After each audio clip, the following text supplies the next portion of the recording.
Hyderabad petrol బంకుల దగ్గర కిలోమీటర్ల కొద్దీ క్యూ లైన్లు చూసారా? మళ్ళీ పెట్రోల్ కష్టాలు మొదలయ్యాయా? అసలేం జరుగుతుంది? నమస్తే, నేను మీ సంధ్య ఆమంచ. నిన్నటి నుంచి సోషల్ మీడియాలో ఒక వార్త తెగ షికారు చేస్తుంది. ఇరాన్ అమెరికా మధ్య యుద్ధ మేఘాల్లోకి అమ్ముకున్నాయని, గల్ఫ్ దేశాల టెన్షన్ వల్ల ఇక పెట్రోల్ దొరకదని అందరూ కంగారు పడుతున్నారు. కానీ ఆగండి, అసలు నిజం ఏంటంటే ప్రస్తుతం మన దగ్గర ఎలాంటి ఇంధన కొరత లేదు.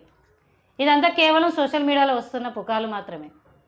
పెట్రోల్ రేట్లు పెరగబోతున్నాయని వస్తున్న వార్తలో కూడా నిజం లేదని ప్రభుత్వ అధికారులు స్పష్టత ఇచ్చారు.